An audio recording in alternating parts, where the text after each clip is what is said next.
What up, guys? Welcome back to the channel. Here I am moving cars around in the yard. I have a lot of parking space. I also have a lot of stuff.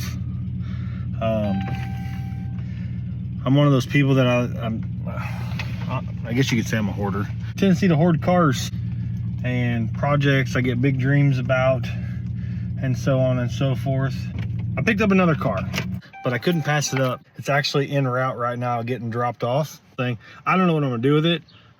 This may be a flip deal, but the car's been sitting for 17 years in its current location, and I don't know how long it had sat prior to that, if it had. I know it's got plates on it from 2007, so it at least ran when it got parked in the position that it was left in when I found it.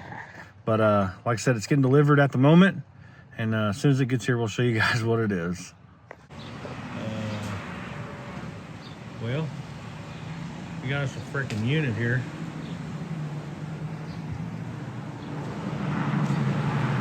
Oh boy.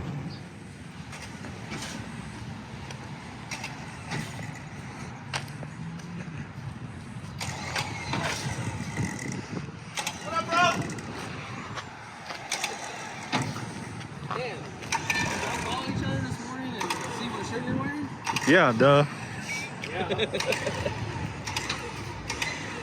Bad thing is if I have the same one in my gym bag. All right, so this is our new whip. Let's give you a little walk around, show you what it is, and I don't know what I'm gonna do with this thing.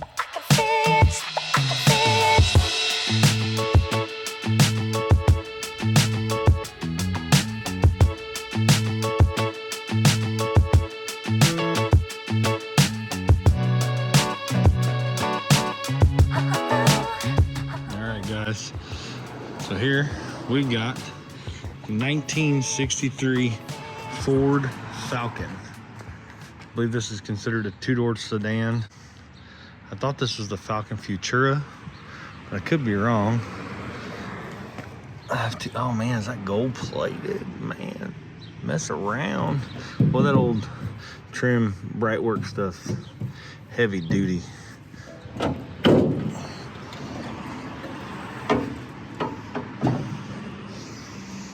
Yeah, we got a little inline 6 here. Oh man, got a custom header on this thing. Well, look at that thing. What is that? That's definitely a homemade job. Has to be, right? Oh, it's even got a block heater down there. You see a little block heater down there. It's basically a race car. The engine looks like it's been out and painted. Looks like it got a new oil or fuel pump on it. Loop some tranny cooler lines and see if maybe we can throw a battery in this thing. Maybe pull the plugs out of it, drop a little Marvel down inside there, and maybe we'll get a little bottle of fuel and see if we can put some fuel in it.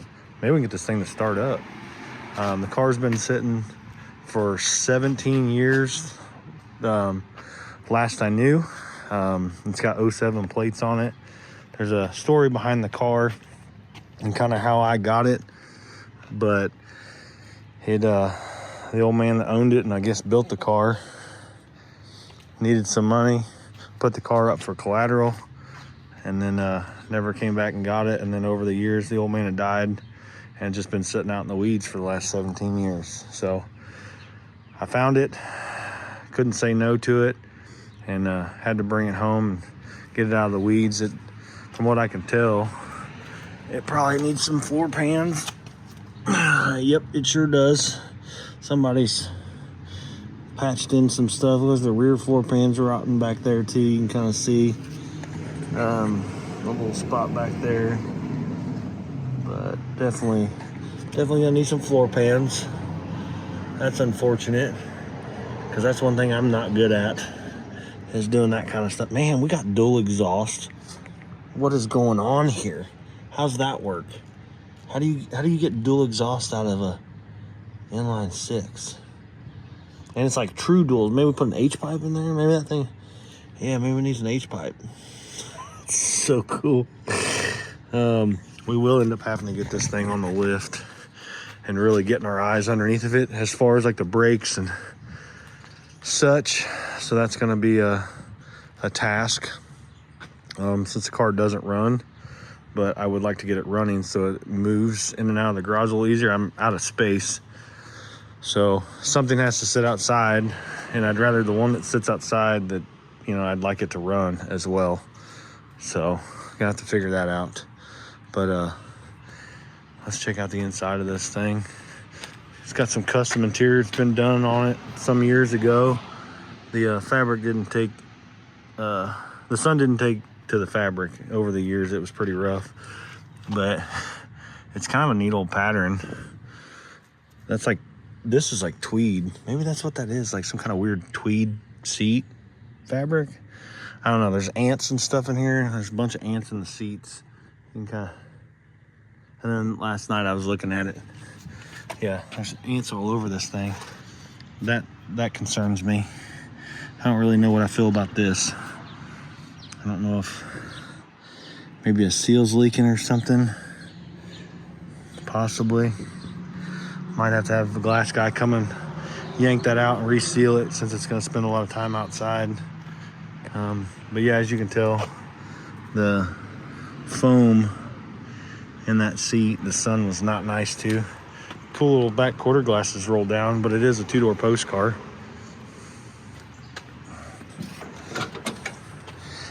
So cool. The car used to be seafoam green. You can see the color there, like an old seafoam green. I have to get the VIN number and run the number on it and see what it comes back. But yeah, the old Falcon stern wheel. Pretty sure it shows the car has, let's see if I can get my camera in here, 69,000 miles. This car actually came from my hometown.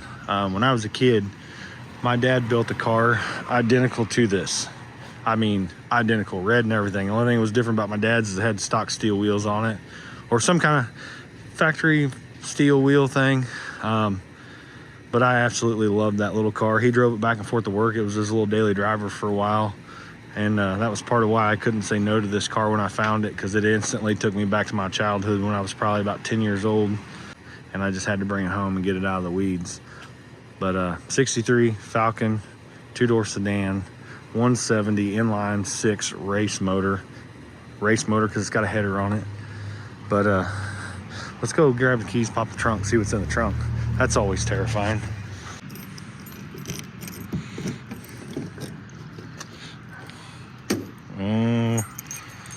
Well, we got parts, extras, a lot of things.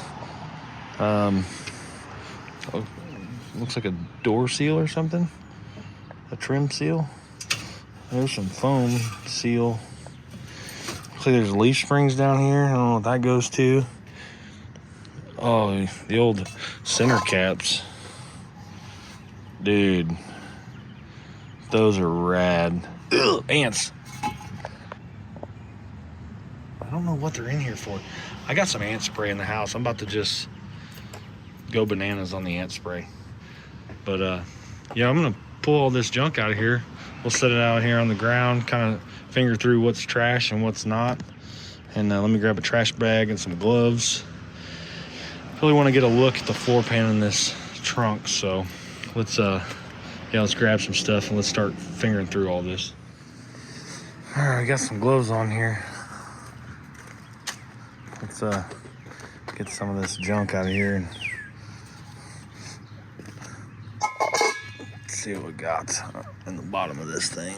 I scattered all the parts out of the trunk. This thing is covered in ants. Look at all the ants all over that. There's more in the trunk.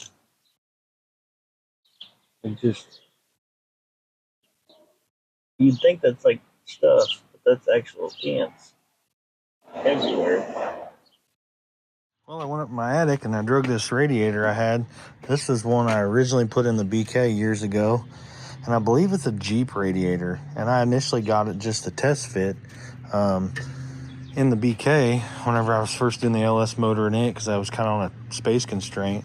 And I think this one, as long as I take these brackets off, I think this will actually fit down inside here. We might have to pop that fan off there and then slide this down in here and then maybe put like a little slim electric fan on it. But I'll take these brackets off. I might have to make something because these unbolt from the core, and they kind of like, I think it's more of like a universal radiator, and then you just put whatever brackets on it. So I might pop those brackets off and then try and set that back down in there. But yeah, I had that up in the attic. It's been sitting up there for probably 6 years or better. All right, so let's okay.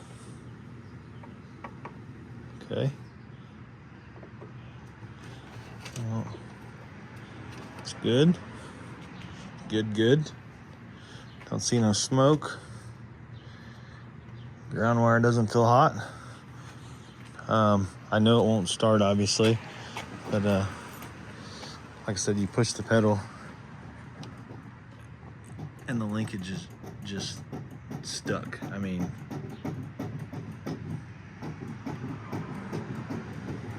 it's not doing anything. But let's put the key in here and see if we got any. Oh, it's on this side. I'm dumb. Oh, the ignition switch is toast. Yeah, it's ignition switch doesn't. Yeah, the ignition switch is toast. It won't do anything. Just spins.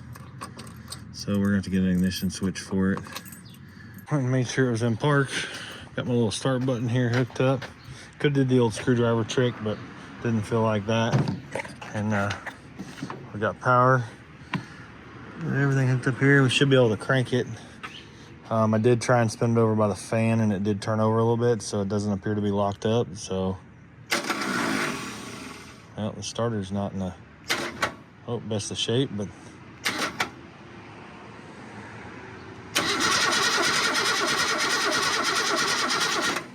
okay, that's promise. It's got compression. Let's see if we can find a little fuel here and just pour down in. Obviously, we ain't gonna be able to do nothing because we can't actually throttle yet. I get that thing to break loose. Got a couple carburetors in the trunk. Maybe we'll have to pull one of those out and swap it out and slap it on there. Maybe the ticket. And obviously it's not going to get any spark because the ignition switch doesn't appear to be on. But we could check spark on this old girl.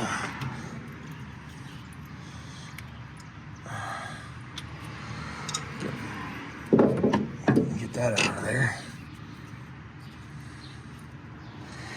Give her a little ground action on this bolt. Let's see if we got any sparkulators. Nope, no spark. Oh, let's see if I can not get attacked by. Oh. Yep, that is why the switch doesn't work. So I'm gonna go and hook the battery here and see what I can figure out. All right, so we're gonna try and get this ignition switch out of here. And a little trick to these things. Let's see here. I got my little piece of wire, welding wire. Let's see if it'll slide in this hole here. Yeah, so there it'll slide in that hole. Let's throw the key in it.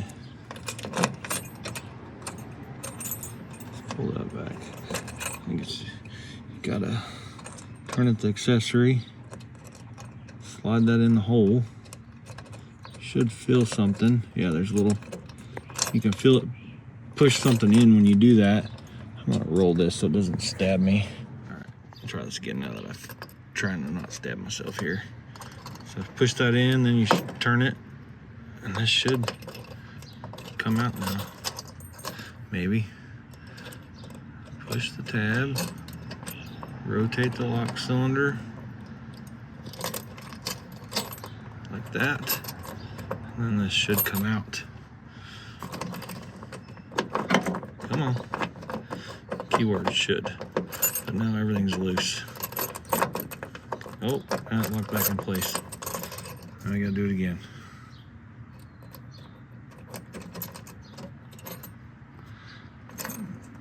There we go. So now we got the lock cylinder out, and now we should be able to spin, because as you can tell, the switch fell apart. Now we can, oh, there's part of it there too. Well, that thing just came apart. I really hate reaching up inside here. Don't ever know what you're gonna find.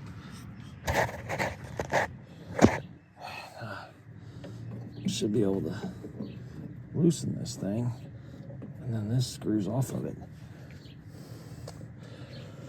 Now I need my screwdriver again. All right, well, so it took us a little finagling there to get that off, but this has like a spring loaded. This is the back, and then you can see there, that's where the tumbler goes.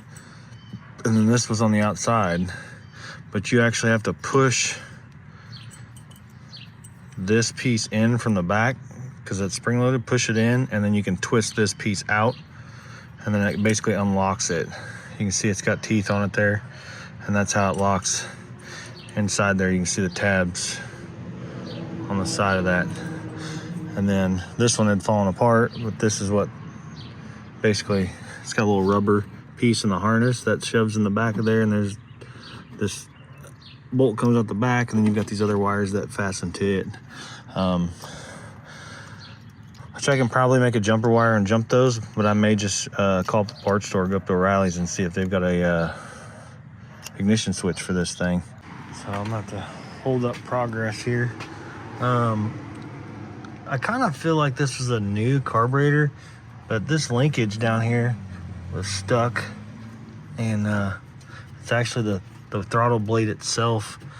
So I may end up trying to pull this off and maybe taking it apart, seeing if it's got a bunch of junk inside it. I've got that new ultrasonic cleaner, so worst case I can go through and clean everything and make sure everything's good and free. And since I've got these other two carburetors, if anything's dried out or rotten or anything like that, I can find it, and maybe we can get one of these carburetors working pretty good. And then that way when we go through and get this thing fired up, I do got to go get an ignition switch, but definitely need a carburetor that works and functions properly. So I'm going to probably try and pop this off real quick, and I'll compare it to the other two carburetors I got and see if we can mix and match something here and get something working for us. All right, so we still got the carburetor off, but we got our ignition switch put in, and had to go to O'Reilly's, got a standard ignition switch. So now we shouldn't have to use our little button here. But let's go and see if we can get this thing to turn over, get things to turn on with the key. I actually hear blinkers. You can see the blinker on the dash.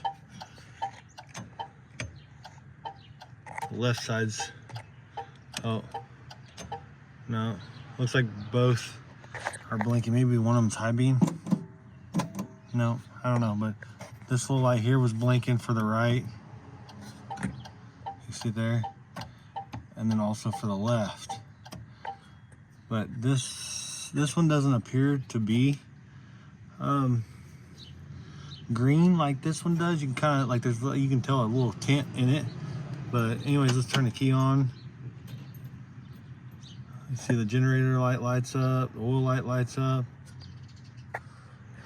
So let's crank it. It's probably gonna make a fuel mess. Okay, so it cranks with the key.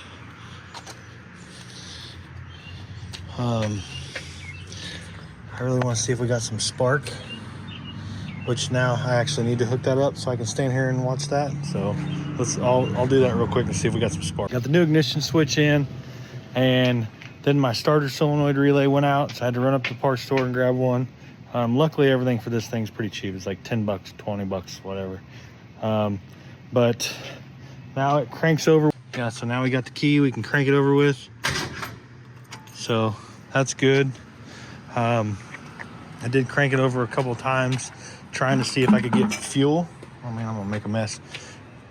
Trying to see if I could get fuel up to the carburetor. I wasn't getting anything up to the carburetor, and I tried to blow air back through it, and it just blew whatever was in this line. So basically we got a bunch of junk in there. It's all clogged up. I tried to disconnect it back here from the fuel pump and tried to blow air back through it. Couldn't get no air through it. So the steel line is just completely clogged in this thing. And I did pull this. This is actually a little filter on top of the pump, and it was dry. Or it had stuff in it aside from, like, I would assume from me cranking on it a couple times, and I'd actually put like 2 or 3 gallons of fuel in it. Bad idea. I drained it. This tank actually has a drain plug on the bottom of it, so I tried to drain everything that was in there out, and then tried to flush some fuel through it and see if anything else, like big chunks, would come out.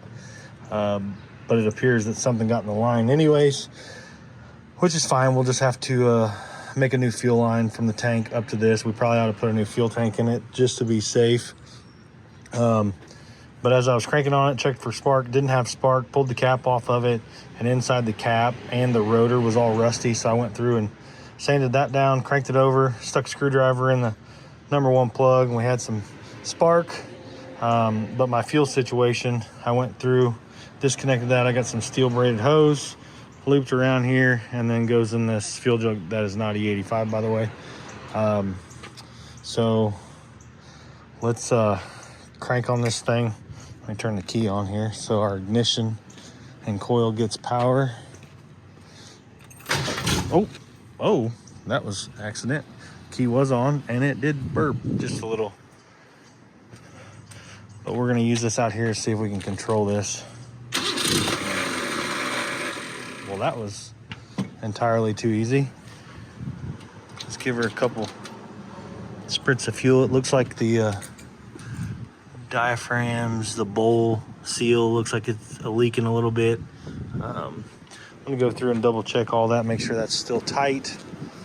And a lot of those gaskets and stuff on that carburetor were pretty dry rotted because I dissected it like this one, and just tried to use whichever one I felt wasn't the hardest.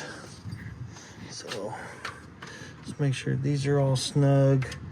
I'd say it's more likely just because it's old, and probably, and I think you can actually buy a carburetor for these for like 60 or 70 bucks online. So I may just bite the bullet and just buy a new carburetor offline and go from there. But yeah, we gave her some squirts. My throttle linkage broke, so I'm gonna have to crack it just a little bit. As you can tell, the linkage kind of hangs up there. So I'm just gonna crack it open just a little bit. And fingers crossed, let's see what happens.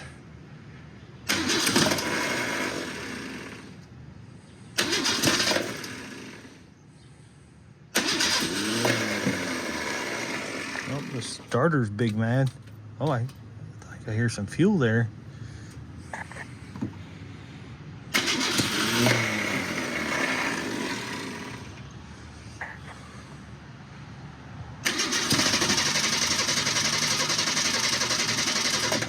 As you can tell, we don't have a radiator in this thing.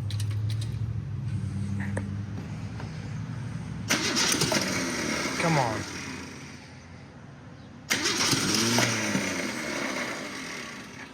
So close. Close the...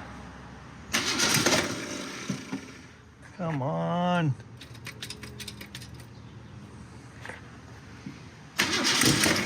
Oh.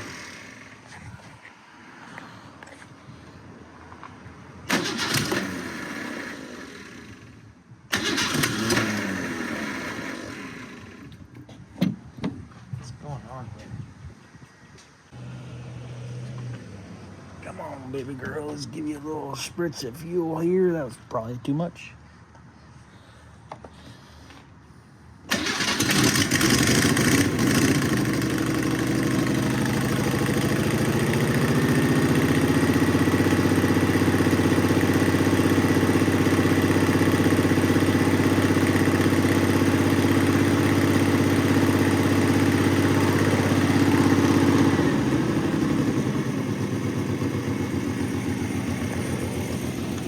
Holy shit, it runs.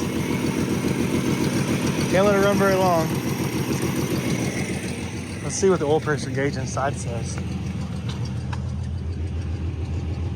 40 pounds, 42 pounds of fuel pressure, or oil pressure. Let's see if the key shuts it off.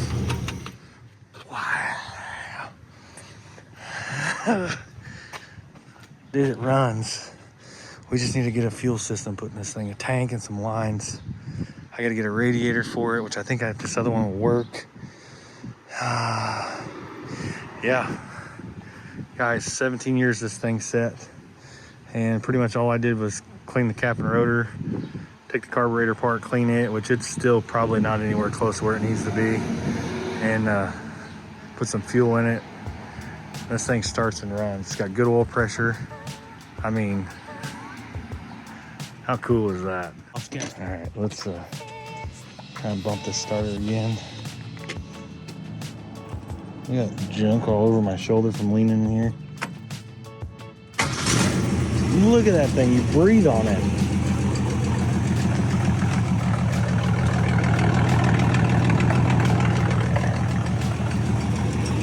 Oh my gosh, I'm absolutely in love with this thing already.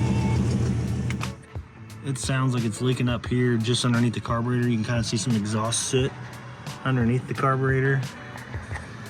Right down here, see how it's kind of like black and sooty? Right there. Yeah, I think, man, oh my gosh. Like,